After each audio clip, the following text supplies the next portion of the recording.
வெறும் வறுத்த வேர்க்கடலையில முட்டைய சேர்த்து இந்த மாதிரி ஒரு வைரலான ரெசிபி செய்ய முடியும்னு சொன்னா அப்படியே ஷாக் ஆயிருவீங்க நீங்க. பொதுவாகவே இந்த ரெசிபி நம்ம உடம்புக்கு ரொம்ப கெடுதியான ஒரு பொருளை வச்சு செய்வாங்க. ஆனால் நம்ம இன்னைக்கு ஒரு ஹெல்தியான முறையில் அதை செய்ய போகிறோம். ஸ்கூல் விட்டு வர குழந்தைங்களுக்கு இதை விட பர்ஃபெக்டான ஒரு தின்பண்டம் வேறு எதுவுமே இருக்காது. வாங்க அப்படி என்னதான் ஒரு வைரலான ரெசிபி செய்ய போகிறோன்னு பார்க்கலாம் வாங்க.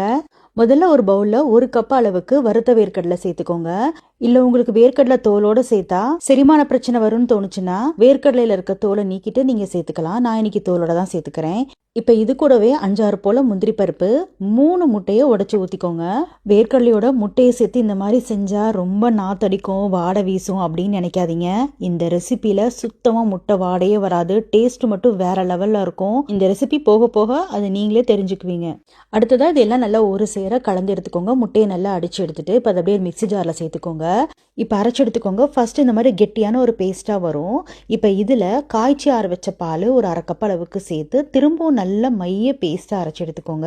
இது ரொம்ப முக்கியம். திப்பிகளே இல்லாத அளவுக்கு நல்ல மைய பேஸ்ட்டாக அரைச்சி எடுத்துக்கோங்க. இப்போ நம்ம நல்லா பேஸ்ட்டாக அரைச்சதை ஒரு பெரிய பவுலுக்கு மாற்றி எடுத்துக்கோங்க. இப்போ அடுத்ததாக இது கூடவே இனிப்புக்கேற்ற நாட்டு சர்க்கரை, நான் இன்னைக்கு நாட்டு சர்க்கரை தான் பயன்படுத்துகிறேன். ஒரு 3-4 டேபிள் ஸ்பூன் சேர்த்துக்கோங்க. உங்களுக்கு விருப்பம்னா வெள்ளை சர்க்கரை கூட சேர்த்துக்கலாம். அடுத்ததாக வெண்ணிலா எக்ஸ்ட்ராக்ட், நான் எசன்ஸ் சேர்க்கல, வெண்ணிலா எக்ஸ்ட்ராக்ட் தான் சேர்க்குறேன். உங்களுக்கு வெண்ணிலா எசன்ஸ் வேணான்னா நீங்கள் ஏலக்காய் தூள் கூட சேர்த்துக்கலாம். திரும்பவும் நல்லா ஒரு சேர கலந்து எடுத்துக்கோங்க. அடுத்ததா ஒரு கடாயில கொஞ்சம் திக்கான வெள்ளைப்பாகு செய்ய போறோம். ஜஸ்ட் ஒரு 1/2 கப் வெள்ளத்தை 1/2 கப் தண்ணியில நல்லா கரைச்சு திக்காக வட்டி எடுத்துக்க வேண்டியதான். இதான் வெள்ளைப்பாகு. கம்பி பதம்லாம் வேணும்ன்ற அவசியம் இல்லை. இதோ இந்த பதத்துல இருந்தா கரெக்டா இருக்கும். அடுத்ததா உங்ககிட்ட சில்வர் கிண்ணம் இந்த மாதிரி சின்ன சின்ன கிண்ணம் இருந்தா அதுல இந்த பாகை ஃபர்ஸ்ட் அடியில ஊத்திக்கோங்க.